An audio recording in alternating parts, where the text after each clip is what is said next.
달라스에서 거기서 한 달을 지냈는데, 한 번은 제 아내가 뭐 일이 있어서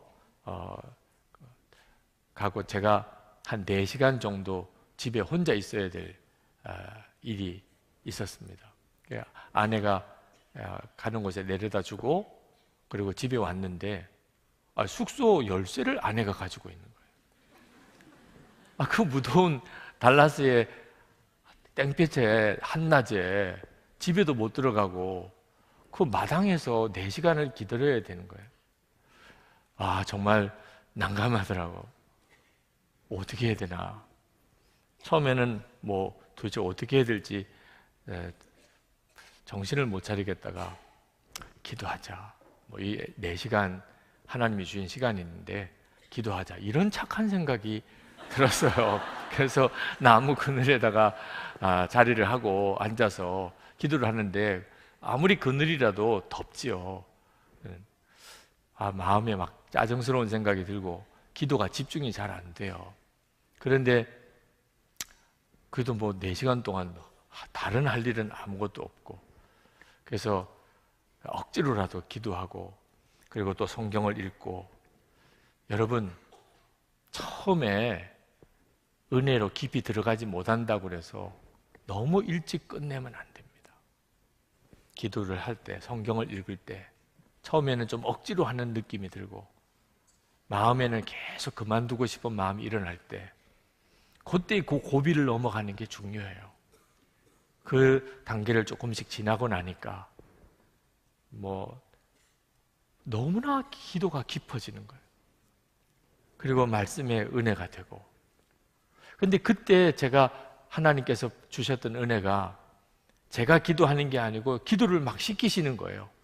제가 하나님께 기도를 제 입으로 하고는 있지만 제 마음과 생각에서부터 나온 기도라기보다는 마치 하나님이 이렇게 기도하라고 말씀하신 것 같은 기도가 막 나오는 거예요. 그래서 옆에 있는 메모지를 가지고 기도하면서 제 기도를 막 받아 쓸 정도였어요. 그때 그 기도가 어떤 내용이었냐면, 주님의 인도하심을 구하되 강하고 분명한 음성으로 주님의 음성을 들으려고 하지 말아라. 강하게, 분명하게, 마치 육성으로 듣듯이 이렇게 주님의 음성을 들으려고 하지 마. 주님의 음성을 듣기는 듣지만 뜨겁고 강한 체험을 통하여 주님과 연합되기를 기대하지 말아라. 오직 너 자신의 죽음을 분명히 고백하고 주님이 반드시 말씀하시고 인도하심을 믿기만 하라.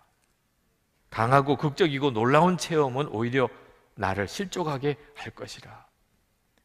내가 이미 죽은 자임을 믿고 성경 말씀을 통해서 생명이신 주님을 바라보는 것, 성경을 읽으며 주님께 귀 기울이는 것이 가장 안전한 방법이다.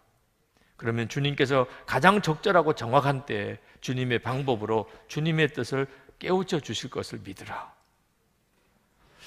그런 내용이 나중에 이제 정리해 보니까 핵심이에요. 그날 너무나 강하게 기도를 하나님께서 저에게 그때 아주 특별한 상황에서 저에게 가르치신 거예요. 주님의 음성을 듣고 주님과 동행하고 하는 것이 특별한 체험이라고 생각하지 마. 특별한 어떤 체험이 있어서 그렇게 될 것을 기대하지 마. 무슨 특별한 소리가 들리고 무슨 신기한 어떤 현상들이 나타나는 것을 주님의 임재를 경험했다, 주님의 음성을 들었다, 그렇게 생각하면 너는 큰 미혹에 빠지게 될 거예요. 늘 나는 죽었습니다 고백하고, 그리고 성경을 읽고, 그리고 주님이 나에게 깨우쳐 주실 것을 믿고 나가면, 그러면 주님이 하나하나 깨우쳐 주신다. 그래서 그 다음부터 제가 그때 그 달라스에서 경험했던 것이 저에게 굉장히 중요한 교훈이 되어서 이제 영성 일기를 쓰고 매일 컬럼도 쓰고 하는 것에 적용을 하고 있어요. 하나님, 저에게 무슨 말씀을 주시렵니까? 아무것도 모르겠어요. 들리지도 않고 육성으로 오는 것도 아니고. 그래도 이제 파일을 열고 마음에 떠오르는 생각을 하나하나씩 이렇게 글로 쓰기 시작합니다. 그럼 신기해요. 그 다음 글이 생각나고 그 다음 글이 생각나고 성경 구절이 생각나고 그렇게 해서 또 하루 컬럼을 써요. 지나고 나면 이거 내가 쓴 게 맞나 이런 생각이 들어요. 그렇게 지금까지 한 6, 7년을 지나와요. 주님과의 동행하면 아주 평범한 일상 속에서 아주 자연스럽게 사랑하는 가족과 함께 사는 것처럼 그렇게 사는 거예요. 그게 진짜예요. 가장 안전하고요. 이 은혜의 눈이 여러분에게 열리기를 원합니다. 오늘 이 밤에도 주님은 여러분에게 그렇게 하실 겁니다.